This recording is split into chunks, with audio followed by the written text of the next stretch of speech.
पद पर सफर। सबसे पहले ऐसी तस्वीरें जिनका जिक्र सरे रहा है। ये तस्वीरें सुर्खियों में भी है और सोशल मीडिया पर भी है। इनसे आपका बाखबर होना बेहद जरूरी है क्योंकि चौराहे पर इन्हीं की चर्चा है। चर्चा ट्रांसफार्मर को लगी गर्मी की भी है। दिल्ली के सीएम अरविंद केजरीवाल की पत्नी सुनीता केजरीवाल पंजाब के अमृतसर पहुंची, जहां उन्होंने सचखंड श्री हरमंदिर साहिब में मत्था टेका। असल में सुनीता केजरीवाल अमृतसर अरविंद केजरीवाल के साथ आई थी। अमृतसर में ही अरविंद केजरीवाल ने एक चुनावी कार्यक्रम में हिस्सा लिया। वहां उन्होंने आयोजित टाउन हॉल में व्यापारियों के साथ संवाद किया। पंजाब में लोकसभा चुनाव के लिए आखिरी चरण यानी 1 जून को वोट डाले जाएंगे।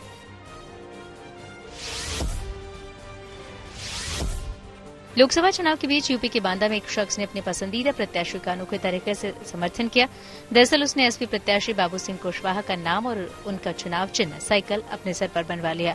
इसके लिए वीरेंद्र कुशवाहा नाम के शख्स ने अलग तरह के बालों की कटिंग करवाई। वीरेंद्र इलाके के प्रधान भी हैं। यूपी के लखनऊ में बिजली के ट्रांसफार्मर को ठंडा करने के लिए जगह जगह बड़े बड़े कूलर लगाने पड़ गए। दरअसल भीषण गर्मी की वजह से ये ट्रांसफार्मर काफी गर्म हो रहे हैं। ऐसे में कोई आगजनी या दूसरी घटना न हो, इससे बचाव के लिए जानकीपुरम स्थित सहारा स्टेट पावर हाउस में चारों तरफ बड़े बड़े कूलर लगाए गए हैं ताकि ट्रांसफार्मरों को भी गर्मी से राहत मिल सके। यूपी के मुरादाबाद में भी ट्रांसफार्मर को ठंडा रखने का अनोखा फॉर्मूला निकाला गया। दरअसल यहां बिजली विभाग के कर्मचारियों की ओर से ट्रांसफार्मर पर पानी डाला जा रहा है। दावा है कि भीषण गर्मी में ट्रांसफार्मर का तापमान 60 से 70 डिग्री सेल्सियस के ऊपर पहुंच रहा है। इसी वजह से पाइप और बाल्टियों से ट्रांसफार्मर पर पानी डाला जा रहा है ताकि वो ठंडा रहे और बिजली भी न कटे। हालांकि हमारी आम लोगों को सलाह है कि वो ऐसा न करें। ऊर्जा विभाग ऐसा करने से पहले सुरक्षा से जुड़े कई इंतजाम करता है।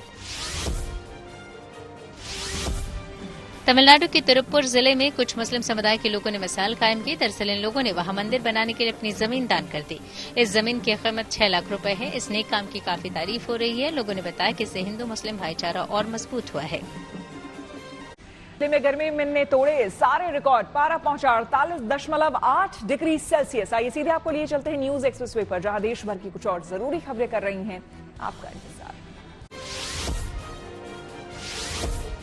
कर्नाटक में यौन शोषण का मुख्य आरोपी प्रज्वल रेवन्ना 31 मई को एसआईटी के सामने पेश होगा। प्रज्वल ने कहा कि उसके खिलाफ राजनीतिक साजिश हुई।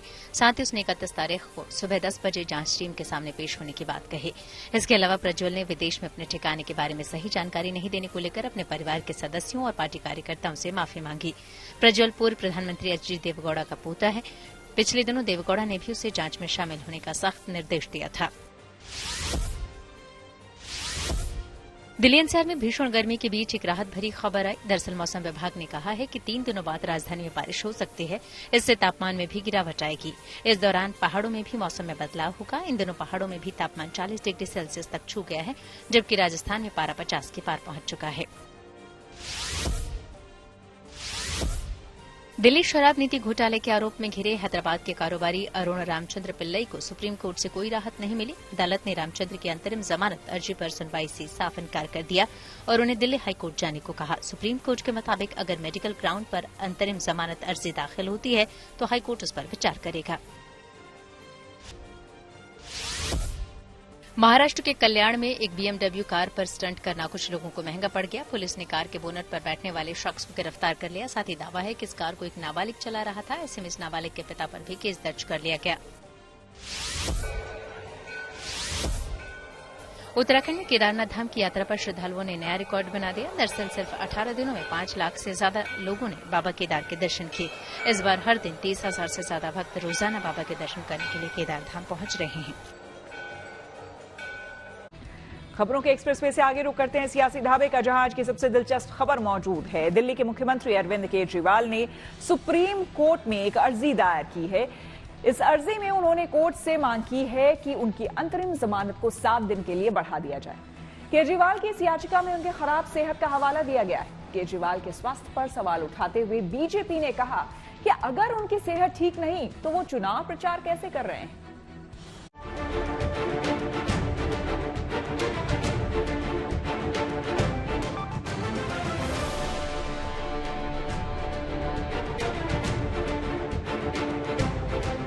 राजधानी दिल्ली का चुनावी समर खत्म होने के बाद अब पंजाब पर अरविंद केजरीवाल की नजर है।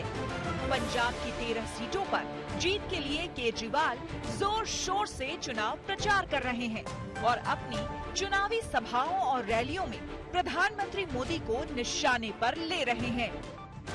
जेल से छूटने के बाद मैं पूरे देश में गया हूँ। लखनऊ गया, मैं जमशेदपुर गया, मैं कुरुक्षेत्र गया, हरियाणा गया। लोगों में बहुत गुस्सा है। इतनी महंगाई हो गई, इतनी बेरोजगारी हो गई, लोगों के घर का खर्चा नहीं चल रहा। घर में बच्चे बेरोजगार बैठे हैं, उनके लिए नौकरी नहीं है। और जब वो टीवी की तरफ देखते हैं प्रधानमंत्री जी को बात करते हुए, तो प्रधानमंत्री जी महंगाई की एक भी बात नहीं करते, बेरोजगारी की एक भी बात नहीं करते। प्रधानमंत्री जी क्या कहते हैं? ये इंडिया गठबंधन को वोट दे दिया तो ये तुम्हारी भैंस छीन के ले जाएंगे। प्रधानमंत्री जी कहते हैं ये तुम्हारा मंगलसूत्र छीन के ले जाएंगे, ये तुम्हारे घर की बिजली काट देंगे, ये तुम्हारे घर की, ये क्या है? लेकिन केजरीवाल के ताबड़तोड़ चुनावी प्रचार के बीच सुप्रीम कोर्ट में लगाई गई एक अर्जी पर दिल्ली में सियासी तकरार शुरू हो गया है। दरअसल केजरीवाल ने मेडिकल टेस्ट का हवाला देते हुए अपनी अंतरिम जमानत को 1 हफ्ते और बढ़ाने की मांग की है। अर्जी में केजरीवाल ने कहा है कि पेट सीटी स्कैन और दूसरे टेस्ट कराने के लिए उनकी अंतरिम जमानत 7 दिन के लिए बढ़ाई जाए। जिस टेस्ट की बात अर्जी में लिखी है वो टेस्ट कैंसर का पता लगाने के लिए किया जाता है। इसी की आशंका दिल्ली सरकार की मंत्री आतिशी ने भी जताई। जब अरविंद केजरीवाल जी ईडी की कस्टडी में थे, जुडिशियल कस्टडी में थे, तो उनका 7 किलो वजन घटा था। जब वो बाहर भी आए हैं तो डॉक्टर्स की जांच के बाद इसका अभी कारण समझ में नहीं आया है, ना ही वो वजन फिर से उनका बढ़ा है। डॉक्टर्स ने जब टेस्ट कराए तो उनके कीटोन लेवल्स बहुत हाई निकले हैं। ये unexplained weight loss, sudden weight loss, ketones level का हाई होना किसी सीरियस बीमारी का इंडिकेटर हो सकता है, जिसमें किडनी की सीरियस प्रॉब्लम्स, यहाँ तक कि कैंसर जैसी बीमारी भी हो सकती है। मैक्स के डॉक्टर्स ने मुख्यमंत्री के चेकअप किए थे और उन्होंने एक एक्सटेंसिव हेल्थ चेकअप के लिए सजेशन दिया है। बीजेपी पूछ रही है कि पूरे प्रचार के दौरान तो तबीयत ठीक रही, अब जब प्रचार खत्म होने को आया तो एकाएक केजरीवाल की तबीयत खराब कैसे हो गई? मुख्यमंत्री अरविंद केजरीवाल की नौटंकी फिर चालू हो गई। अब इस नौटंकीबाज ने माननीय सुप्रीम कोर्ट में दायर याचिका में कहा है कि मेरी 7 दिन की अंतरिम जमानत की अवधि बढ़ाई जाए। पूरे प्रचार के दौरान इनकी तबीयत ठीक थी, पूरे प्रचार के दौरान इनका स्वास्थ्य ठीक था। इंडी गठबंधन का प्रचार करना, दिल्ली के चुनाव प्रचार में प्रचार करना बिल्कुल ठीक थे। लेकिन अब नई बीमारी को हवाला दिया जा रहा है, नए टेस्ट करवाने हैं और रिपोर्ट जमा कराई है प्राइवेट हॉस्पिटल की, किसी सरकारी हॉस्पिटल की नहीं। हैरानगी इस बात की है, जो आदमी तंदुरुस्त बाहर घूम रहा है, सारा दिन प्रधानमंत्री जी को लेके सारे देश को गालियां निकाल रहे हैं, जब जेल जाने की बारी आती है उनकी तबीयत खराब हो जाती है। केंद्रीय मंत्री राजनाथ सिंह ने भी आज केजरीवाल के रवैये पर सवाल उठाया। बीमारी पर तो कुछ नहीं कहा, पर कुर्सी प्रेम पर कटाक्ष जरूर किया। आम आदमी पार्टी के नेता केजरीवाल जी शराब घोटाले के मामले में जेल चले गए, उसके बाद भी कहते हैं कि हम अब मुख्यमंत्री की कुर्सी पर बने रहेंगे। वर्क फ्रॉम ऑफिस, यह तो मैंने सुना था। वर्क फ्रॉम ऑफिस यह तो हमने सुना था, वर्क फ्रॉम होम यह तो हमने सुना था, लेकिन वर्क फ्रॉम जेल यह पहली बार मुझे सुनने को मिल रहा है, पहली बार मैं देख रहा हूं। 10 मई को केजरीवाल को सुप्रीम कोर्ट ने शर्तों के साथ चुनाव प्रचार के लिए जमानत दी थी। उन्हें 2 जून को वापस सरेंडर करना है। अब जब जमानत बढ़ाने की याचिका डाली है तो सारी नजरें कोर्ट के फैसले पर टिकी है। Bureau report, good news today. News पक में आगे है धन बाजार, जहां शेयर बाजार से लेकर कारोबार तक की सभी अहम खबरें होती हैं और इसका सीधा रिश्ता आपकी आमदनी आपकी जेब से होता है। तो तेज रफ्तार खबरों के बीच ये जरूरी खबरें छूट ना जाए, इसलिए सीधे आपको लिए चलते हैं धन बाजार। हफ्ते के पहले कारोबारी दिन शेयर बाजार में काफी उतार चढ़ाव देखने को मिला। शुरुआत में बैंकिंग और आईटी सेक्टरों के शेयरों में बढ़त के चलते सेंसेक्स ने पहली बार 76,000 का आंकड़ा छू लिया। हालांकि बाद में मुनाफा वसूली के कारण सेंसेक्स 20 अंक गिरकर 75,390 पर बंद हुआ। वहीं निफ्टी 25 अंक लुढ़ककर 22,932 पर खिसक गया। लगातार गिरावट के बाद सोने चांदी की कीमतों में उछाल आई। दिल्ली सराफा बाजार में सोना 220 रुपए महंगा हुआ। इसके साथ ही अब दिल्ली में 10 ग्राम सोने की कीमत बढ़कर 72,820 रुपए हो गई। वहीं चांदी 1,050 रुपए महंगी हुई। अब दिल्ली में 1 किलो चांदी की कीमत बढ़कर 92,850 रुपए पर पहुंची। कार बनाने वाली कंपनी स्कोडा ऑटो ने अपनी आने वाली इलेक्ट्रिक एसयूवी एल्रोक की झलक दिखाई। कंपनी ने सोशल मीडिया पर इसका टीजर जारी किया। कहा जा रहा है कि ये कंपनी की अपकमिंग 6 इलेक्ट्रिक गाड़ियों में से पहला मॉडल है, जिसे इस साल के आखिर तक लॉन्च करने की तैयारी है। और आइए अब रुक करते हैं प्रगति मार्ग का, जहां ऐसी खबरें हैं जो कि देश की तरक्की, प्रगति और लोगों की काबिलियत दिखाती है। उत्तर प्रदेश के संत कबीर नगर के रहने वाले संदीप कुमार ने एक ऐसी अनूठी पहल की है जिसकी चर्चा हर तरफ है। इन्होंने डिजी स्वास्थ्य फाउंडेशन नाम से एक डिजिटल प्लेटफॉर्म बनाया है। असल में इस डिजिटल संस्था का मकसद लोगों को आधे अधूरे और गलत इलाज से बचाने की कोशिश है।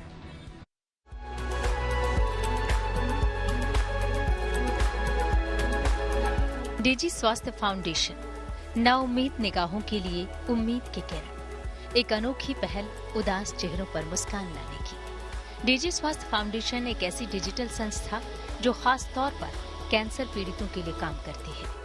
वैसे ही जैसे आप ऑनलाइन मार्केटिंग करते हैं या फिर खाना ऑर्डर करते हैं, फर्क बस इतना है कि डिजी स्वास्थ्य पर आपको आपकी बीमारी का सही इलाज मिलता है, बिना ज्यादा भाग दौड़ के। खुद एक कैंसर सर्वाइवर है। अब 12 साल के थे तब उनको एक rare type of bone cancer था। कई सालों बाद उन्होंने देखा कि रूरल यानी कि देहात में हेल्थ केयर सिस्टम जो है बिल्कुल ही नहीं बदला, लेकिन उनके जो डिजी स्वास्थ्य इनिशिएटिव जिसको सरकार ने भी अप्रिशिएट किया है, उनके थ्रू 1000 से ज्यादा लोग, हजारों की तादाद में रादर भारत में इनके बेनिफिशियरी हुए हैं। इस फाउंडेशन की नींव रखी है यूपी के संत कबीर नगर के रहने वाले संदीप कुमार ने। 12 साल के थे तब कैंसर की बीमारी झेली और इलाज के लिए होने वाली परेशानियां भी। ठीक होकर लौटे तभी तय कर लिया था कि औरों को परेशानियां नहीं झेलने देंगे। ऐसे में साल 2020 में डिजी स्वास्थ्य फाउंडेशन की नींव रखी। शहरों और गांवों के अस्पतालों और स्वास्थ्य केंद्रों और एनजीओ को इससे जोड़ा। देश भर के विशेषज्ञ डॉक्टरों को जोड़ा और एक ऐसा नेटवर्क तैयार किया जहां लोगों को एक ही जगह पर सही इलाज की सभी सुविधाएं मिल जाए। हम लोग ने डिजी स्वास्थ्य फाउंडेशन की शुरुआत करा और हम लोग जो है घर घर जाते हैं, गांव-गांव जाते हैं, लोगों को जागरूक करते हैं। एक जो है तो मुहिम लेकर के जहां कम वहां हम जहां पर भी हेल्थ केयर की सर्विसेज कम है, लिमिटेड है, वहां पर हम जाते हैं और टेलीमेडिसिन सेंटर का शुरुआत करते हैं 200 स्क्वायर फीट की जगह पे, जहां पे 4 जो हेल्थ स्टाफ होते हैं। हमारे पास तो नर्स होते हैं, पेशेंट नेविगेटर और जो कम्युनिटी मोबिलाइजर, इस तरह से। तो हमारा संत कबीर नगर उत्तर प्रदेश से जर्नी शुरुआत हुआ था। टोटल अभी तो 5 सेंटर है, 2 सेंटर यूपी, 1 सेंटर बिहार और 2 सेंटर महाराष्ट्र में। इसके अलावा ये गांव में शिविर लगाकर घर घर जाकर लोगों को जागरूक भी करते हैं। वैसे तो ये खुद आप तक पहुंचने की कोशिश में लगे हैं, लेकिन कभी आपको जरूरत हो तो आप चाहे देश के किसी भी हिस्से में हो, इन तक पहुंच सकते हैं। इनकी वेबसाइट, सोशल मीडिया पर अपनी बीमारी साझा कर सकते हैं। बाकी की जिम्मेदारी ये खुद उठा लेते हैं। हमारे वेबसाइट के थ्रू, हमारे सोशल मीडिया के थ्रू वो हमें कांटेक्ट करते हैं एंड और हेल्पलाइन नंबर भी हमारा होता है और रेफरेंसेस भी हमारे तक आते हैं। जो कि पेशेंट सही हो जाते हैं तो वो हमें रेफर करते हैं। तो सर ऐसा रहता है कि जब हमसे बात होती है तो हम अपने डॉक्टर के साथ सेकंड ओपिनियन दिलवाते हैं, जो कि ऑन्कोलॉजिस्ट होते हैं। उसके बाद हम पूछते हैं कि सर इनके लिए बेटर हॉस्पिटल ट्रीटमेंट के लिए क्या होगा, वहाँ तक भेजने का काम। और वहाँ के जो सोशल वर्कर्स होते हैं, वहाँ के जो एनजीओज होते हैं, उनके साथ कनेक्ट कराने का काम होता है, ताकि वहाँ पे फाइल बनने से लेके ट्रीटमेंट स्टार्ट होने तक, ट्रीटमेंट कंप्लीट होने के बाद फॉलोअप तक का भी काम हम खुद से करते हैं, कराते रहते हैं। अपनी इस अनूठी पहल के लिए संदीप फोर्ब्स अंडर 30 एशिया 2024 की सूची में भी शामिल हो चुके हैं। संयुक्त राष्ट्र विकास कार्यक्रम, मेलिंडा गेट्स फाउंडेशन जैसे कुछ संगठन उनका समर्थन कर रहे हैं और कुमार जल्द ही जून में राष्ट्रीय स्वास्थ्य मिशन के साथ काम करना भी शुरू करेंगे। Dev Kotak, Mumbai, good news today. News पर के सफर में अब सोशल अड्डा का रुख करेंगे, जहां आज बात होगी मैरिज सर्टिफिकेट की। शादी के बाद मैरिज सर्टिफिकेट बनवाना काफी अहम डॉक्यूमेंट माना जाता है, लेकिन अब उत्तर प्रदेश सरकार ने मैरिज सर्टिफिकेट को लेकर नियमों में बदलाव किया है। उत्तर प्रदेश सरकार ने मैरिज सर्टिफिकेट बनवाने को लेकर एक महत्वपूर्ण आदेश जारी किया है। इस आदेश में कहा गया है कि मैरिज सर्टिफिकेट के आवेदन में दहेज को लेकर शपथ पत्र देना अनिवार्य है। दूल्हा दुल्हन पक्ष की ओर से शादी में लिए और दिए गए दहेज की पूरी जानकारी का एक शपथ पत्र आवेदन के साथ लगाया जाएगा। मैरिज सर्टिफिकेट के नियमों के तहत दूल्हा दुल्हन पक्ष के लोगों की ओर से शादी का कार्ड, आधार कार्ड, हाई स्कूल की मार्कशीट के साथ 2 गवाहों के दस्तावेज भी लगेंगे। मैरिज सर्टिफिकेट को लेकर राज्य सरकार ने रजिस्ट्रेशन विभाग को दिया निर्देश जारी किया है। मैरिज सर्टिफिकेट किसी भी व्यक्ति के शादीशुदा होने का सबसे बड़ा प्रमाण होता है। इसका इस्तेमाल बैंक में ज्वाइंट अकाउंट खोलने और पासपोर्ट के लिए अप्लाई करते समय भी किया जाता है। शादी के बाद बीमा, ट्रैवल वीजा या किसी देश में स्थायी निवास के लिए भी मैरिज सर्टिफिकेट की जरूरत होती है। शादीशुदा लोगों को किसी भी कानूनी मामले में मैरिज सर्टिफिकेट की जरूरत होती है। शादी के बाद अलग होने के मामले में भी पति पत्नी मैरिज सर्टिफिकेट के आधार पर ही केस दर्ज करा सकते हैं। तलाक की अर्जी के लिए भी मैरिज सर्टिफिकेट जरूरी होता है। मैरिज सर्टिफिकेट बनवाने के लिए शादी के 30 दिनों के भीतर आवेदन करना होता है। इसके अलावा शादी के 5 साल के भीतर तक लेट फीस के साथ आवेदन की सुविधा मिलती है। शादी को 5 साल से अधिक समय बीतने के बाद मैरिज रजिस्ट्रेशन के लिए जिला रजिस्ट्रार ही छूट दे सकता है। जाहिर है, मैरिज सर्टिफिकेट शादीशुदा लोगों के लिए एक बहुत जरूरी दस्तावेज है, लेकिन यूपी में अब इस दस्तावेज को बनाने के लिए दहेज को लेकर हलफनामा अनिवार्य कर दिया गया है। इस फैसले को लेकर चंदौली में हमारे सहयोगी उदय गुप्ता ने कुछ युवाओं से बात की और उनकी राय जानी। सरकार ने एक आदेश जारी किया है कि विवाह के बाद अगर आप मैरिज सर्टिफिकेट बनवाते हैं तो आपको दहेज के जो सामान दिए जाते हैं उसकी लिस्ट भी शामिल करनी होगी। तो इस आदेश को आप किस नजर से देखती हैं?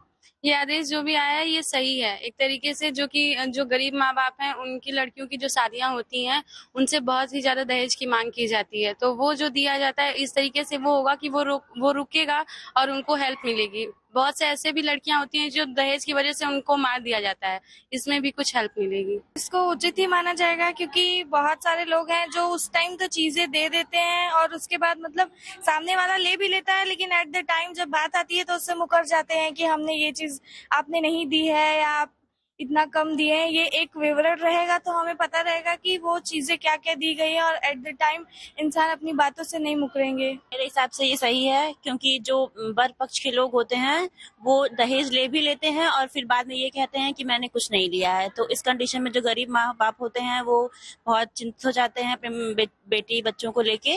I think it's a good step. ये बहुत ही अच्छा स्टेप है यूपी गवर्नमेंट की तरफ से। इससे क्या होगा कि लोगों को अंदर अवेयरनेस आएगी and people will also understand. लोगों को ये भी समझ में आएगा कि क्या लिमिट है और कहाँ तक आपको कोई भी गिफ्ट अगर एक्सेप्ट करना है तो आप एक्सेप्ट कर सकते हो, क्योंकि ऑब्वियसली आप डाउरी तो नहीं डिक्लेयर कर सकते हो। आप डाउरी डिक्लेयर करोगे that is illegal according to the constitution. तो आई थिंक एक रेस्ट्रिक्शन तो जरूर आएगा।